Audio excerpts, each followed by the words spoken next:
This is the DJI Mic 2, and it's what you're listening to right now and what you're going to be listening to for the rest of the video. But this is the second generation of what I think is the best wireless microphone system you can buy. And now with this generation, it fixes a lot of the little gripes I had with that first gen, but also adds some really cool features that I think will make this just the next logical step. And this one I think is what you're going to want. All right, so I don't have to be holding this the whole time. I'm going to attach it to my shirt, just make life a little easier. But being able to do something, like this, put it on my shirt, clip it on, is what I think the DJI Mic is all about. It is about having convenience, having all the features you'd want, and also having it be extremely portable. So it's kind of the one-stop, do everything, best microphone wireless system out there. And I absolutely love the first generation DJI Mic. I have a few of them actually in my arsenal, and I use them all the time. I used to be in the situation where I'd always want some sort of like studio level setup. So I would have like a boom mic, and I would go into a mix pre from Sound Devices, which was a whole entire setup. It sounds excellent, but it's just kind of a pain. And it's not something that I want to take with me, and setting it up every time is just annoying. But since the DJI Mic has like entered into my workflow, this is kind of what I use all the time. Not a single person has ever noticed. No one's ever said anything. They sound great. So, once you get used to having a system like this, it is really hard to go back. But they weren't perfect. But now this is kind of elevating it and solving a lot of my problems. Now, like the first generation, this is an all-in-one solution that comes with pretty much everything you need. But this year, what I love is that it really is an all-in-one solution. With the first generation, all the microphone equipment, like the transmitters and receivers, was enclosed in one case. But if you wanted to have all the accessories with you too, which you pretty much did because those were important, you would have to put that into an additional bag, which was okay, but it wasn't like as seamless as I was hoping it would be. This year though, it is kind of all bundled together in a much more seamless fashion.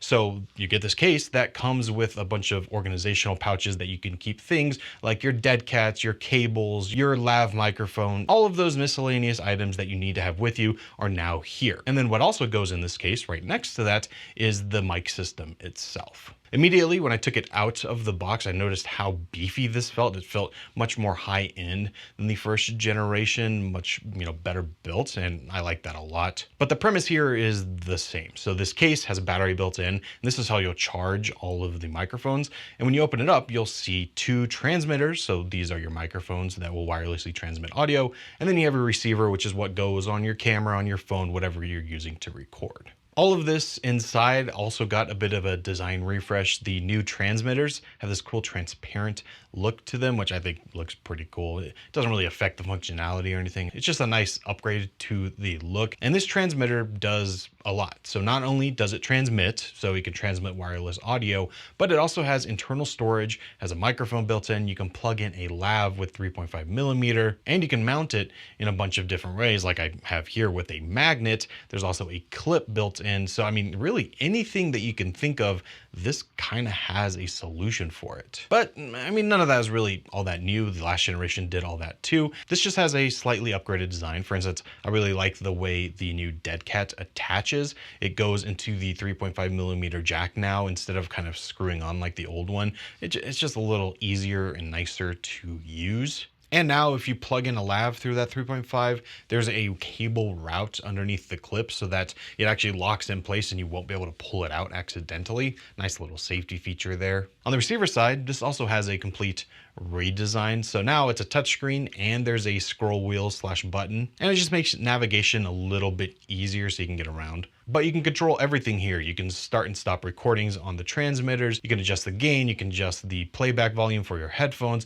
Anything you want to do with these microphones is on this receiver, which is nice. I love that I don't need to download an app or anything to set all the settings up. It just works here. And then I can go over 3.5 into a camera, or I can use USB-C or Lightning, which is stored in the case, and I can go into my phone. Like for some of the shots I was using, that's exactly how I was recording, and it worked great.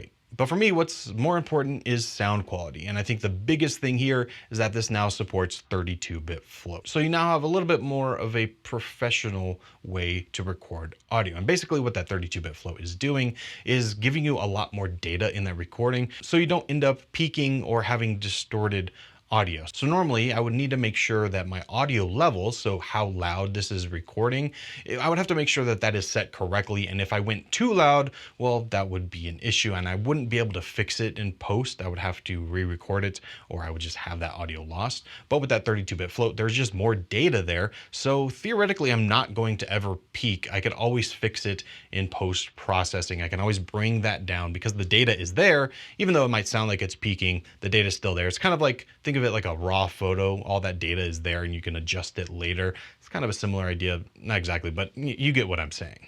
But I think that is a perfect thing to have with a system like this, because for me, it's really all about convenience. I don't always or really ever have a sound engineer who has their headphones on watching levels all the time when I'm recording a video like this. This thing is about convenience. I know that the data that it's getting on the recording is going to be enough for me to work with later on. If I want to, obviously I could turn that off if I didn't want to, but for me, I just leave it on. And that is just a peace of mind thing that makes this even more convenient than it was before.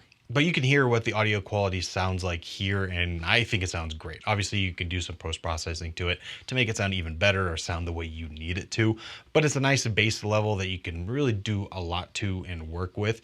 Now, is this the best microphone in the world? Of course not, but you're kind of balancing the convenience with the size and all of that. Obviously, if I got like a studio mic here, it would sound better, but for what this can do and, for the size and everything, it sounds pretty great. And it means that I use this microphone, like I said, for pretty much everything. There's a ton of situations that I like using it for, not only for videos like this, but for really anything, especially when I'm out and about.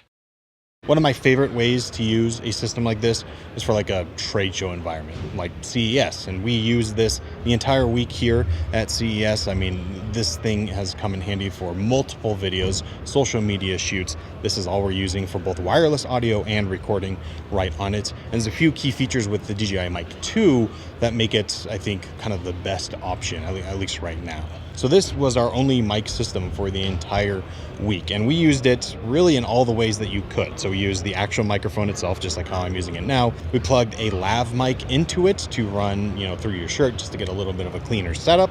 That worked great. And we used both the wireless transmission, so sending it to the camera, which I'm doing now, and then also recording internally for backup and just for faster transfers. So we kind of used every feature of this system. One of my favorite features that we've been using a lot is the new voice isolation feature. So it actually will do some noise reduction, and for an event like CES, that is something you're going to want. Like if you can just hear, I mean, there's tons of noise around you, so you can still hear my voice pretty well, but it's not the cleanest. But if I turn on the noise isolation feature, now you can hear my voice hopefully a little bit more clearly, or rather my voice should probably sound the same, but the background noise is no longer as present. Now, it doesn't get rid of it completely. It's not like magic, but considering what you could do before, which was basically manual processing, if you wanted noise isolation, you'd have to do that on your own. Now you can kind of just hit a button and be done with it. Now, there are a few things I would change with this mic, especially for a situation like this where we want the mic to be on camera. And the first one would be the DJI logo. It's just a little bright, a little loud. If I clip it to my shirt here, you can totally tell and see that it says DJI. I ended up just, taping it with some gaff tape, so we didn't see that anymore. And also on the magnet itself, it says DJI pretty loud, so when I would clip it inside a shirt or something like that, I don't know. I just don't think the logos need to be there, or to be that big at least. But that little gripe aside, this is still giving you a lot of utility, and another great new feature that honestly I don't see myself using too often, but maybe it's good in a pinch, is that it now supports a Bluetooth audio. With this, you can connect the transmitter directly to a device like a phone, like I'm using now, or you can go over to the Osmo Pocket 3, the new one, or to the Osmo Action 4, which is also the latest camera from DJI.